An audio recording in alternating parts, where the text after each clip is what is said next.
আমরা পুরুষেরা কেন জানি হুঁশ থাকতে বেহুঁশ হয়ে থাকি সব সময়ের জন্য। আমরা কেন জানি সেই পরের বাড়ি থেকে আনা সেই মেয়েটাকে কেন জানি বুঝতে চাই না, কখনই বোঝার চেষ্টাই করি না। একটা পরিবারে যখন মা কান্না করে তখন মাকে মাকে বলে সান্ত্বনা করা হয় যে সে খুব কষ্টে আছে এই জন্য কান্না করতেছে। যখন একটা বোন কান্না করে তখন বলে যে ও তো ভালোবাসার জন্য কান্না করতেছে। কিন্তু যখন ঘরের বউ বা স্ত্রী কান্না করে তখন বলে ন্যাকামো কান্না করতেছে।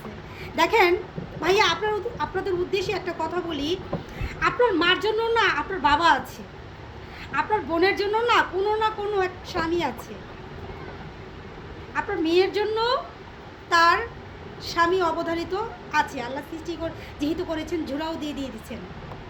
কিন্তু আপনার ঘরের বউর জন্য না আপনার ছাড়া আর কেউ নাই। তো আপনি সবসময় মাথায় রাখবেন যে যেই মেয়েটাকে আপনি ঘরে আনছেন অন্তত একটু ভালোবাসা দিন, একটু বোঝার চেষ্টা করুন যে প্রতিনিয়ত আপনাকেই ভালোবাসতে চায়। 8-10টা মেয়ের মতো কখনোই তুলনা করবেন না, কারণ সব মেয়েরা একরকম হয় না। কিছু কিছু মেয়েরা আছে স্বামীর ভালোবাসার কাঙ্গাল হয়ে থাকে, তাকে কাঙ্গাল হয়ে থাকতে দিন।